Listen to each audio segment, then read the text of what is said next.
మనము సైతానుని, వాడి దయ్యాలను కూడా ఆజ్ఞాపించాలని దేవుడు కోరుకుంటున్నాడు. బతిలాటం కాదు, ఆజ్ఞాపించాలని.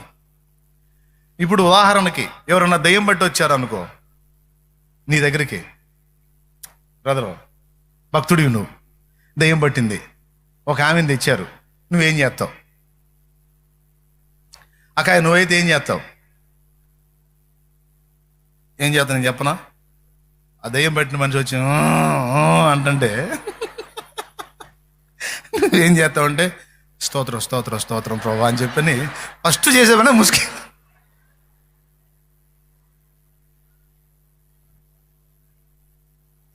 దేవునికి స్తోత్రం.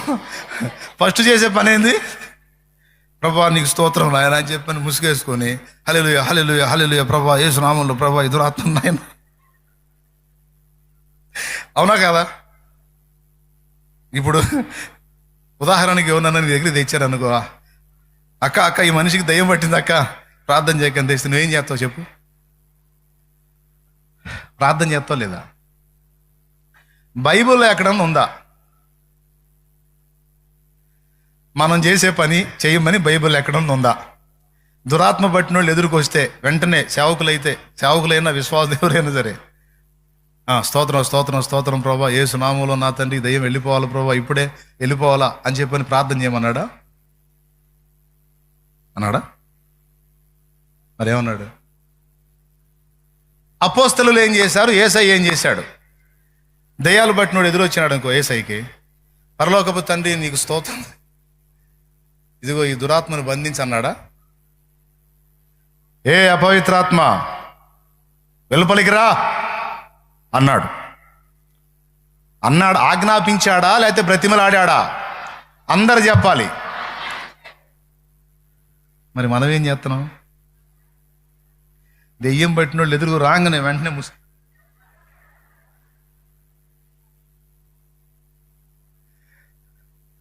ఇదేంది రివర్సు? సరే పౌలు ఏం చేశాడో చూద్దాం. అపోస్తలుల కార్యములు 16వ అధ్యాయమా? 16 చూడు. మేము ప్రార్థనా స్థలమునకు వెళ్ళుచుండగా పుతోను అను దయ్యము పట్టినదై సోదె చెప్పుడు చేత తన యజమానులకు బహులాభము సంపాదించుచున్న ఒక చిన్నది మాకు ఎదురుగా వచ్చాను.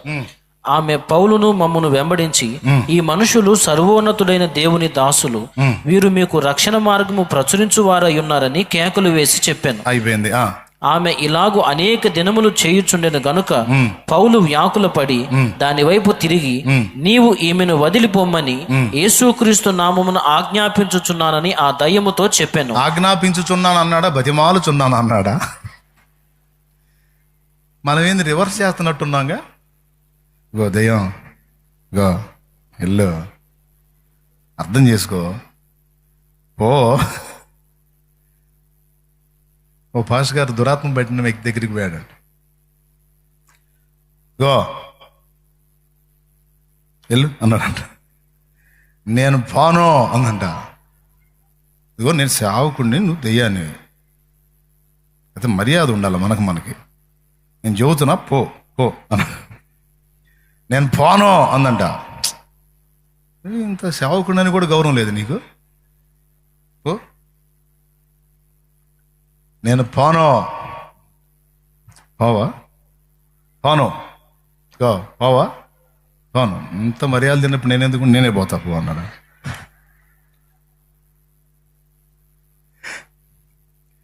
ఇక్కడ యేసు ప్రభువు కానీ అపోస్తలులు కానీ వాటిని ఆజ్ఞాపించారు, వాటిని శాసించారు, వాటితో చెప్పారు. అర్థమైందా? అక్కడ నిలబడి ప్రార్థన చేయటం కాదు. యేసు నామములో ఆజ్ఞాపిస్తున్నా, రా బయటికి, విడు. నీ చరిత్ర అంతా తెలుసు నాకు. అయిపోయింది. కలవరి శిలువలో ఓడించబడ్డారు మీరు. మీ తల చితక త్రొక్కబడింది. మీ నాయకుడే మా పాదాల కింద చితక త్రొక్కించబడ్డాడు. నా ప్రభు గెలిచాడు. మర్చిపోయారా? మీకు అగాధము సిద్ధపరచబడి ఉంది, అగ్ని ఆరని పురుగు చావని స్థలం సిద్ధపరచబడి ఉంది. మర్చిపోయావా? ఆయన నామాన్ని బట్టి మేము ఆజ్ఞాపించినప్పుడు నీకు ఏ గతి పట్టిద్దో మర్చిపోయావా? ఆయన నామము అన్ని నామముల కంటే పైనామముగా చేయబడిందని మర్చిపోయావా? ఆయన నామము అన్ని నామముల కంటే పైనామము.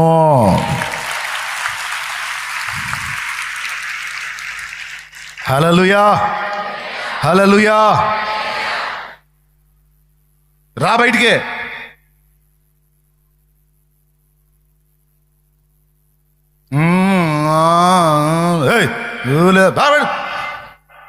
ఏసునామములో ఆజ్ఞాపిస్తున్నాడు.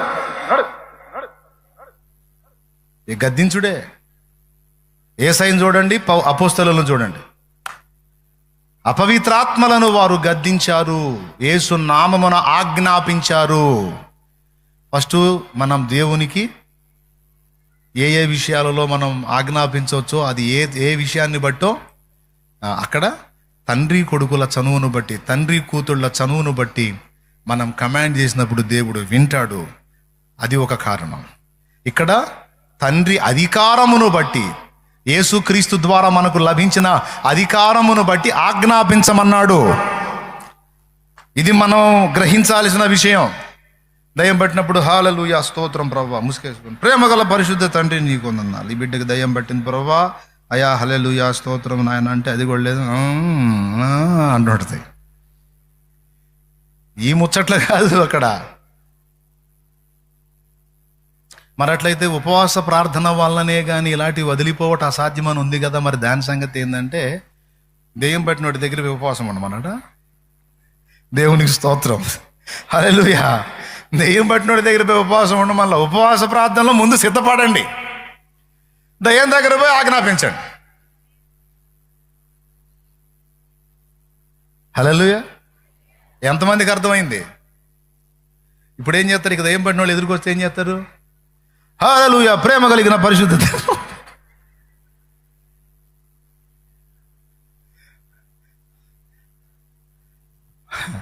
ఓ బ్రదర్ ఎట్టిన దయ్యం పట్టిన వ్యక్తి దగ్గరికి పోయి ఆ వ్యక్తి దగ్గరికి తీసుకొచ్చాను. కొత్తగా సేవ మొదలు పెట్టాడు.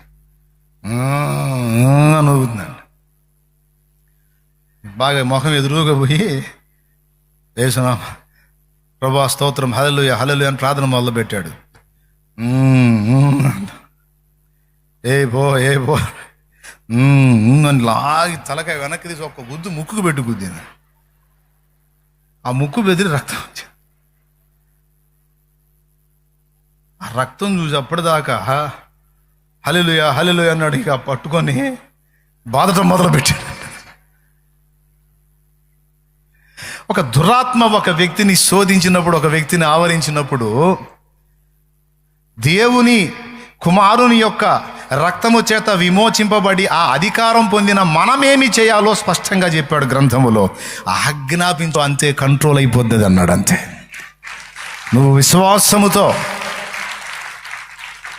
ఫస్ట్ ఏం చెప్పాడు? తండ్రికి చనువుగా ఆజ్ఞాపించు. తండ్రి వింటాడు. ఇక్కడ అధికారమును బట్టి దయ్యమును, సైతానునే, దురాత్మల్ని, మాంత్రిక శక్తుల్ని గడగడలాడిపోవటం కాదు.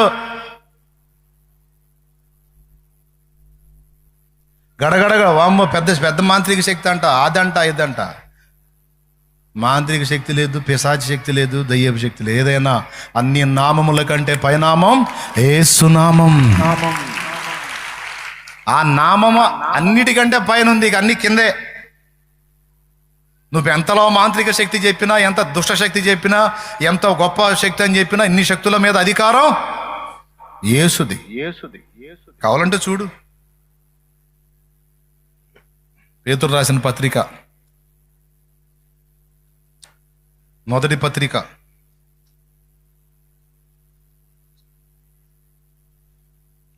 3వ అధ్యాయం. నేను చెప్పింది ఉందో లేదో చూడండి. 22వ వచనం చదువు. ఆయన పరలోకమునకు వెళ్ళి దూతల మీదను అధికారుల మీదను శక్తుల మీదను అధికారము పొందినవాడై దేవుని కుడిపాశమున ఉన్నాడు. వేటి మీద అధికారం పొందాడు? శక్తుల మీద. రాసుకో, అక్కడ అండర్లైన్ చెయ్యి. ఇప్పుడు ఏ శక్తి చెబుతావు నువ్వు? దయ్యపు శక్తి చెబుతావా, సాతాను శక్తి చెబుతావా, దుష్ట శక్తి చెబుతావా, దురాత్మ శక్తి చెబుతావా, మాంత్రిక శక్తి చెబుతావా, చేతబడి శక్తి, చిల్లంగి శక్తి, బాణామతి శక్తి, ఏది చెబుతావు? అన్నిటి మీద ఆయన అధికారం పొందినవాడని స్పష్టంగా చదివావా లేదా? చూడు, అన్నిటి మీద ఎవరికి అధికారం ఉంది? అది ఇంకా పారవు.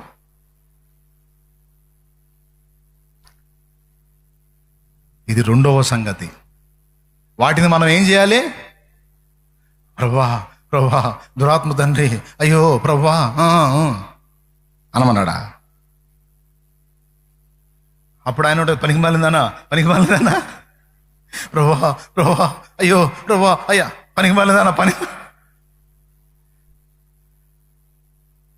ఏంది ఇట్లా అంటున్నాను అనుకుంటున్నారా? నిజమే అంటుంది నేను.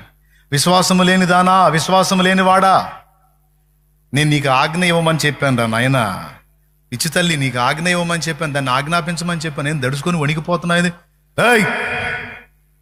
యేసు నామములో అది ఆ నామములో శక్తి ఉందని నువ్వు నమ్మితే, ఆ నామంలో బలం ఉందని నువ్వు నమ్మితే, దయ్యములకు సమస్యలు కాదు, రోగమును కూడా ఆజ్ఞాపించమన్నాడు. రోగంతో కూడా మాట్లాడమన్నాడు.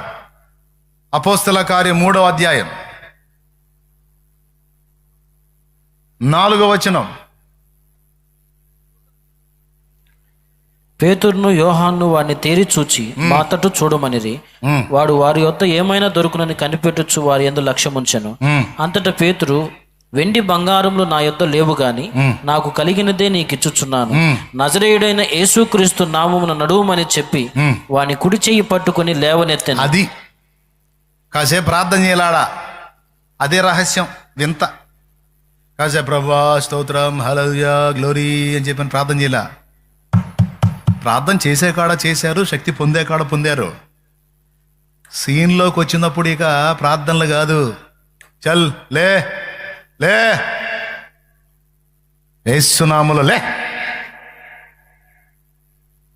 ఎంతమందికి అర్థమవుతుంది? అయ్యలారా స్పష్టంగా అర్థమవుతుందా? అదే ఉందా?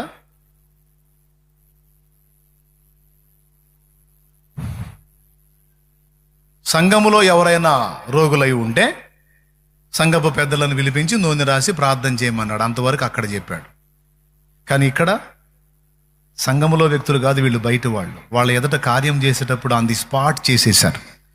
ఆ రోగముతో, ఆ బలహీనతతో, ఆ పుట్టినది మొదలుకొని కుంటితనముతో మాట్లాడాడు, ఆజ్ఞాపించాడు. అంతే, బాగుపడ్డది, స్వస్థత వచ్చింది. మార్కు సువార్త 9:1 కూడా చూడండి.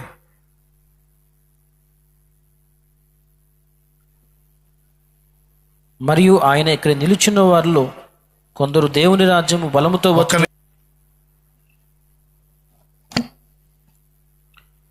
ఆయన తన 12 మంది శిష్యులను పిలిచి సమస్తమైన దయ్యముల మీద శక్తిని అధికారమును రోగములు స్వస్థపరచు వరమును, శక్తిని అధికారమును ఇచ్చాడా? శక్తిని అధికారమును ఇచ్చేశాడు. ఆయన యందు విశ్వాసం ఉంచిన వారికి. మార్కు సువార్త 16వ అధ్యాయము 16-17 వచనాలు. నమ్మిన వారి వలన ఈ సూచక్రియలు కనబడునని చెప్పి మనకి ఇవ్వబడిన శక్తి అధికారాన్ని గురించి అక్కడ మాట్లాడాడు. అందులో మొట్టమొదటిదే దయ్యముల మీద అధికారము. తర్వాత రోగముల విషయంలో కూడా మీరు చేతులుంచినప్పుడు స్వస్థత కలిగిద్దన్నాడు. ఎంతమంది వింటున్నారు? మీరు సీరియస్గా తీసుకుంటున్నారా? బతిలాడతారా? రోగాల్ని దయ్యాలని ఆజ్ఞాపించమని చెప్పాడు. ఒకప్పుడు మనకి ఈ విషయంలో గ్రహింపు లేదు. ఇప్పుడు గ్రహింపు దేవుడు కలిగిస్తున్నాడు గనక మనం మార్పు చెందాలి. సైతాన్ని కానీ దయ్యాలను కానీ బ్రతిమలాడటం కాదు. చల్ యేసునామాన్ని వాడాలి. యేసునామంలో అన్న పౌలు వాడితే సరిపోయింది కానీ నేను నువ్వు వాడితే సరిపోయిద్దన్నా అంటే, పౌలు యేసునందు విశ్వాసం ఉంచాడు, నువ్వు నేను కూడా యేసునందు విశ్వాసం ఉంచాం. ఖచ్చితంగా వినబడిద్ది. దేవుడు తీసుకుంటాడు మన ప్రార్థనని, మన ఆజ్ఞని కూడా దేవుడు తీసుకుంటాడు. దెయ్యాలకు కూడా ఆ సంగతి తెలుసు. మనం రక్షింపబడ్డాం, క్రీస్తు రక్తంలో కడగబడ్డాం, బాప్తిస్మం పొంది దేవునికి చెందిన వారం అయ్యాం గనుక మనకు అధికారం ఉందన్న సంగతి దెయ్యాలకు తెలుసు. మనకే తెలియచావాలి, అది గొప్ప విషయం. మనకే తెలియచావాలి. ఇప్పుడు ఇంట్లో ఎలుక ఉంది, మీ గదిలోకి ఎలుక వచ్చింది అనుకో, మీరు భయపడతారా? భయపడరా? ఇంట్లో తిరుగుతూ ఉంది చుట్టూ, నీ కాళ్ళ కిందకు వస్తుంది, నువ్వు ఎగిరి పడతావా లేకపోతే ఏ ఏ అంటూ ఉంటావా? ఎగిరి పడతారా? పడరా? ఎలుక ఆడా మీరేడా? కానీ ఎగిరి పడతారు, అది కూడా బాగా ఎగిరి పడుతుంటుంది. ఇప్పుడు ఎలుక గారు చచ్చిపోయిన వాళ్ళు ఎవరు ఉన్నారా? సరే ఎలుక తీసేయండి, బల్లి సంగతి తీసుకోండి. బల్లి గారి చచ్చిపోయిన వాళ్ళు ఎవరు ఉన్నారా? అది ఏడ గరిసిద్ది, అది పరిగెత్తన జరిపోయింది. అది ఎలుక కంటే కూడా ఇంకా చిన్నగా ఉంటుంది బల్లి. ఇప్పుడు ఏడదాకెందుకు, ఇక్కడ రమ్మని ఒకటి మొత్తం లెగుతారు. అది ఉండేది ఇంత, మళ్ళీ పరుగో పరుగు. కానీ దాని భయం ఏంటో తెలుసా? ఇంతలా వ్యక్తులు వీళ్ళ కాలు పడినా సస్తాను నేనని వాళ్ళ ఎలుక భయం, బల్లి భయం. మన భయం ఏంది? అది ఆడ మీద పడిద్దో, అది ఆడ గరిసిద్దో అని. కానీ ఎవరికి ప్రమాదం ఉంది? ఒక్క మాట చెబితే అయిపోయింది. ఎలుకతో మనకు ప్రమాదం ఉందా? మనతో దానికి ప్రమాదం ఉందా? దెయ్యాల పరిస్థితి కూడా అంతే. వాటితో మనకు కాదు, మనతోనే వాటికి డేంజర్. ఎవరితో? అందుకే నువ్వు ఆజ్ఞాపించిన దాకా కాదు, నువ్వు కరెక్ట్గా నిలబడి విశ్వాసంతో నువ్వు సిద్ధపడుతుంటేనే ఆమెతో పడద్రోసి జంపు. ఇంకక్కడ వసంతాలకేం ఛాన్స్ లేదు. ఇక నువ్వు రెడీ, విశ్వాసాన్ని బట్టి నువ్వు ఏయ్ అని ఆజ్ఞాపించడం మొదలు పెట్టక మునిపే సర్దుకుంటుంది అది. ఎందుకంటే ఆజ్ఞ జారీ అయ్యి పొరపాటున నువ్వు యేసు నామములో పాతాళమునకు దిగి పోవుదువుగా అన్నావు అనుకో, ఆయన ఆమేననడానికి ఇది పోవాలా? ఇక బజార్లో తిరిగే ఛాన్స్ ఉంటుంది కదా దానికి. స్తోత్రం. అందుకని ముందే సర్దుకుంటుంది. దీన్ని కూడా మనం తెలుసుకొని ఉండాలి. ఓకేనా? ఆజ్ఞాపించడం నేర్చుకోవాలి. రోగాలని, దయ్యములని. 2, మూడవది సమస్యలను కూడా ఆజ్ఞాపించమన్నాడు. దానికి ముంగుర్తుగా నీవు ఈ కొండను చూచి ఎగిరి సముద్రములో పడుమని మనసున సందేహింపక ఆ కొండతో చెప్పిన ఎడలా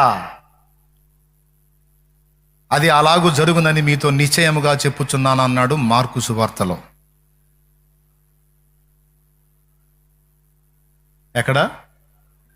11వ అధ్యాయం 22వ వచనం. చూసుకోండి ఒకసారి. అందుకు యేసు వారితో ఇట్లనెను, మీరు దేవుని యందు విశ్వాసం ఉంచుడి. ఎవడైనను ఈ కొండను చూచి నీవు ఎత్తబడి సముద్రములో పడవేయబడుమని చెప్పి తన మనస్సులో సందేహింపక తాను చెప్పినది జరుగునని నమ్మిన ఎడల. సముద్రములో పడవేయబడుమని ప్రార్థన చేసి అన్నాడా, చెప్పి అన్నాడా? చెప్పమన్నాడు కొండతో. కొండదే నువ్వు లేచి సముద్రంలో పడవేయబడ అని చెప్పమన్నాడు. కొండకు ప్రార్థన చేయమల్లా. ఇదిగో ఏమండి కొండగారు కొంచెం లేండి, సముద్రంలో పడని చెప్పమల్లా. ఏ పర్వతమా నీవు లేచి సముద్రంలో పడవేయబడుదుగాక. ఓ అంటే కనపడ్డ కొండలన్నిటిని లేపమని నేను చెప్పట్లా. కొండలు లేపితే గవర్నమెంట్ వాళ్ళు వస్తారు. దేవునికి స్తోత్రం. హల్లెలూయా. నేను చెప్పేదండి, కొండలాగా నిన్ను అడ్డగించిన సమస్యలను ఆజ్ఞాపించమని దేవుడు మాట్లాడుతున్నాడు. అర్థమైందా? నిన్ను అడ్డగిస్తున్నటువంటి కొండల్లాంటి సమస్యలు ఏవైతే ఉన్నావో వాటిని చూసి తత్రపాటు గురి కావద్దు. వాటిని కమాండ్ చేయి, వాటిని ఆజ్ఞాపించు, మనసులో సందేహింపక వాటిని గద్దించమన్నాడు. అవి వదిలిపోతాయి అన్నాడు. వింతైన ఈ 3 మాటలు మీకు చెప్పాలని ప్రేరేపించబడ్డా ఈరోజు. దేవునికి స్తోత్రం. కొండతో ఏం చెప్పమన్నాడు? చెప్పమన్నాడు. నీవు లేచి సముద్రములో పడవేయబడుదువుగాక. ఎంత ఆశ్చర్యకరమైన విషయం అండి అది. అలా నువ్వు చెప్పి మనసులో సందేహింపక తాను చెప్పినది జరుగునని నమ్మిన ఎడల ఖచ్చితముగా అలాగూ జరుగును. ఆ కింద అంటాడు, అలాగే మీరు ప్రార్థనలో అడుగు వాటినెల్లను పొంది ఉన్నామని నమ్ముడి, అప్పుడు మీకు అలాగూ జరుగునని, లేక అప్పుడు మీకు అవి కలుగునని మీతో చెప్పుచున్నాను అన్నాడు ప్రభు. ప్రార్థన చేయటమే కాదు, ప్రార్థనలో మనం అడిగినవి దేవుడు విని జవాబిచ్చాడని నమ్ముట అనేది చాలా కీలకమైన విషయం. అలా నమ్మినప్పుడు తప్పనిసరిగా వాటన్నిటిని మనం స్వతంత్రించుకుంటామని దేవుని వాక్యం సెలవిస్తుంది. దేవునికి మనం ఆజ్ఞాపించవచ్చు, అది తండ్రి కుమారుల అనుబంధాన్ని బట్టి. దయ్యముకు, దురాత్మకు, సాతానుకు మనం ఆజ్ఞాపించవచ్చు, అది దేవుడు మనకిచ్చిన అధికారమును బట్టి. సమస్యలకు, పరిస్థితులకు కొండల్లాగా మనకు అడ్డుబండలుగా ఉన్న వాటిని కూడా మనం ఆజ్ఞాపించవచ్చు. ఏయ్, నా పనికి అడ్డుపడుతున్న అవరోధమా, యేసు నామములో ఆజ్ఞాపిస్తున్నాను, తొలగో.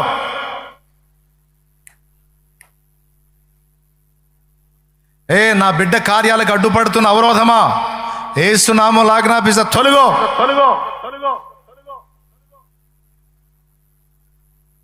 అసలు ఇలా అనొచ్చు, ఇలా మాట్లాడవచ్చు అని మనకు తెలుసా? మనకు అసలు గ్రహింపు ఉందా? కానీ అది చెప్తున్నాడు అక్కడ, ఉంది ఛాన్స్ అని. మూడవది దేనికి ఆజ్ఞాపించమంటున్నాడు? సమస్యలను ఆజ్ఞాపించమంటున్నాడు, ప్రతికూలతలను ఆజ్ఞాపించమంటున్నాడు, ప్రకృతిని అవసరమైతే ఆజ్ఞాపించమంటున్నాడు. ఆజ్ఞాపించాడు. ఏలియా ఆజ్ఞాపించాడు, యేసయ్య ఆజ్ఞాపించాడు. గాలిని గద్దించి సముద్రమును నిమ్మళించమని ఆజ్ఞాపించినప్పుడు అది నిమ్మళించి ఊరకున్నట్లుంది. ఏలియా ఆజ్ఞాపించినప్పుడు ఆకాశం వర్షించలేదు, మళ్ళా ప్రార్థించినప్పుడు ఆకాశం వర్షించింది.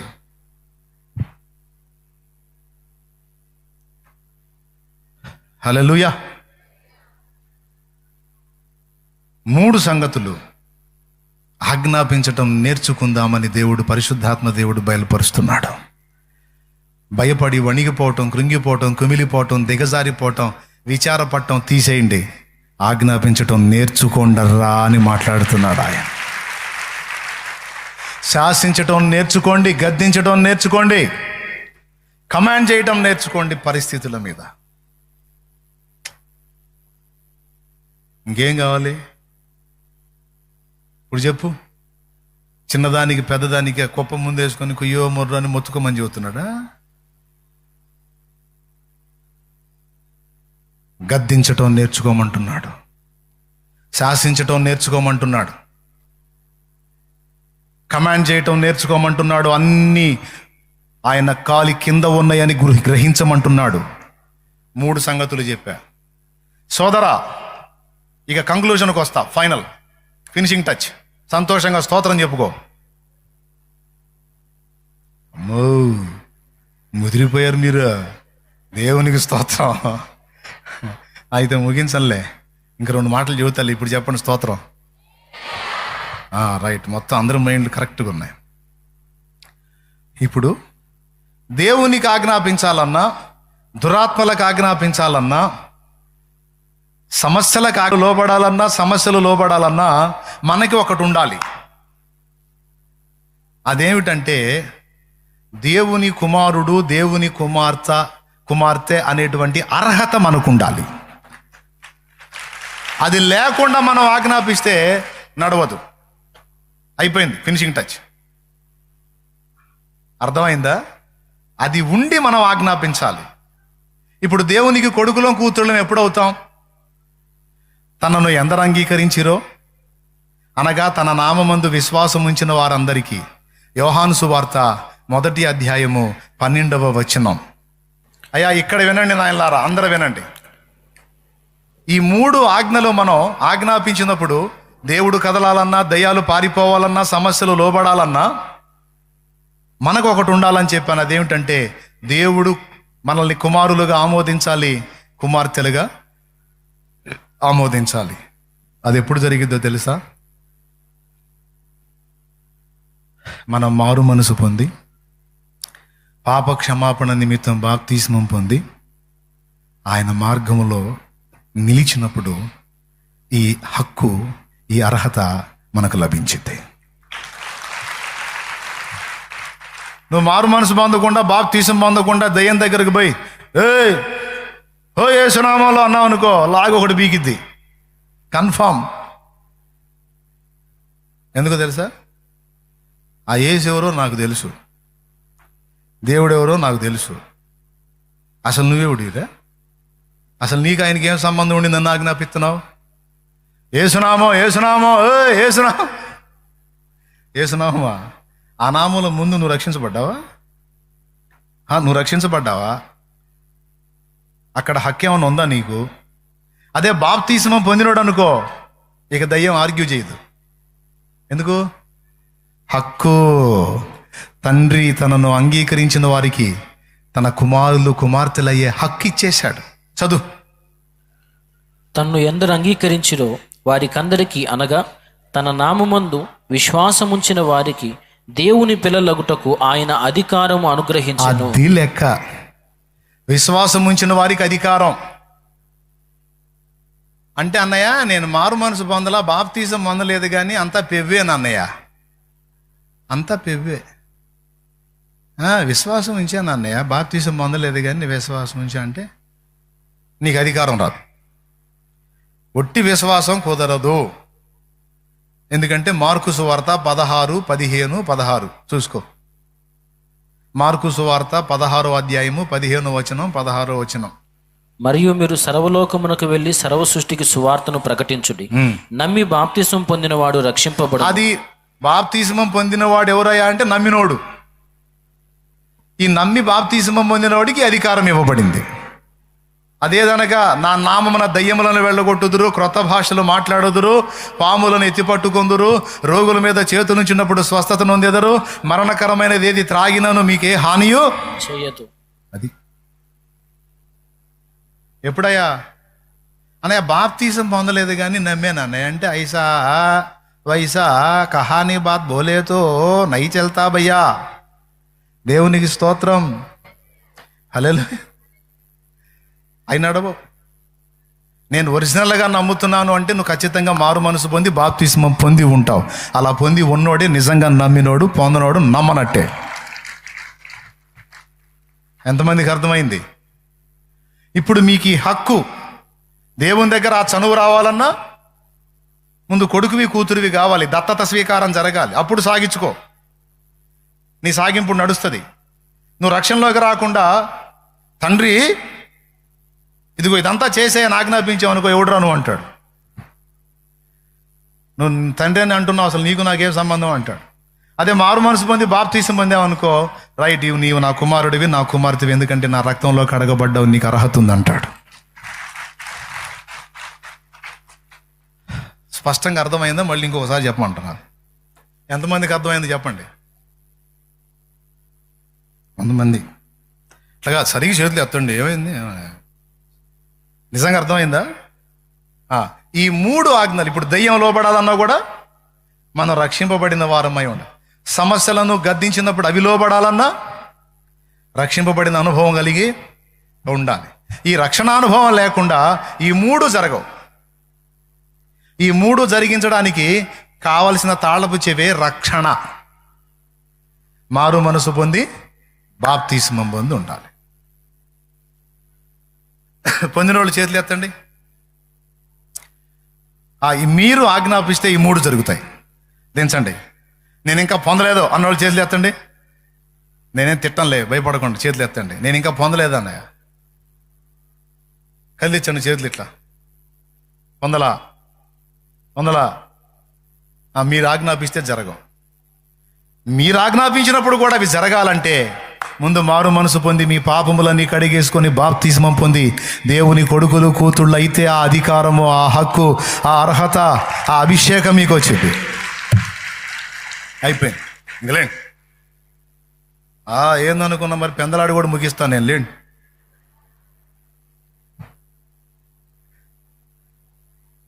వామ్మో ఇది కళా నిజం అనుకో, అక్కడ నిజంగా నిజమే. లేండి. దేవునికి స్తోత్రం కలుగును గాక. ఇంకా ఒక్కటి కూడా కాల. లేండి. పాట ముందు పైకి లేండి. ఇక ఈరోజు బాప్తీసం విలువ మీకు అర్థమైంది. ఎవరైనా సిద్ధపడితే బాప్తిస్మానికి రేపు వచ్చే బుధవారం ఉన్నాయి. రేపు వచ్చే బుధవారమే ఏమున్నాయి? బాప్తిస్మా కార్యక్రమాలు ఉన్నాయి. రేపు ఎల్లుండిలో ఒకరోజు ఫాస్టింగ్ ఉండి అవకాశం ఉంటే, ఆరోగ్యం బాగుంటే ఒకరోజు ఉపవాసం ఉండి నీ పాపాలన్నీ ఒప్పుకో. ఇంక వాటి జోలికి పోనాయా అని తీర్మానం చేసుకో. బుధవారం రోజు ఉదయం 10 రా. బాప్తీసం పొంది నీ పాపాలన్నీ కడిగేసుకో. అప్పుడు నేను చెప్పిన ఈ 3 ఆజ్ఞలు నువ్వు ఆజ్ఞాపించడానికి హక్కుదారురాలివే అవుతావు. లేకపోతే ఈ హక్కు నీకు రాదు. కొంతమంది వేరే ఊళ్ళ నుంచి వచ్చారు. అన్న ఈరోజు బాప్తీసం ఇస్తారని వచ్చానన్నా అన్నోళ్ళు ఉన్నారు. అలా సిద్ధపడ్డోళ్ళు కూటమైన తర్వాత నీళ్ల తొట్టి దగ్గరికి పోతే పోతా బాప్తీసం ఇచ్చిపోతా. స్తోత్రం. ఒకవేళ ఆ బుధవారానికి సిద్ధపడే వస్తామన్నా అంటే రా. ఉండగలిగితే ఓ రోజు ఫాస్టింగ్ ఉండి ప్రేయర్ చేసుకో. అంత ఓపిక లేదన్నంటే తిను, పర్వాలేదు. కానీ బుధవారం రోజు బాప్తిస్మానికి మాత్రం తప్పకుండా సిద్ధపడిరా. నువ్వు దేవుడి కొడుకువి కూతురువి కావాలి. మారు మనసు పొంది జన్మ కర్మ పాపాలు కడిగేసుకొని క్రొత్త జన్మ అనుభవంలోనికి రావాలి యేసు నామములో. హల్లెలూయా, హల్లెలూయా, హల్లెలూయా. అలా నూతన జన్మ అనుభవంలోకి వచ్చి దేవుని అధికారాన్ని, అభిషేకాన్ని పొంది దయ్యాలను శాసించాలి, పరిస్థితులను శాసించాలి, దేవుని దగ్గర కూడా సాగించుకోవాలి. దేవునికి స్తోత్రం. దేవుని కూడా మనం చనువుగా మన విషయాలు ఆజ్ఞాపించవచ్చు. ఎంతమందికి అర్థమైంది?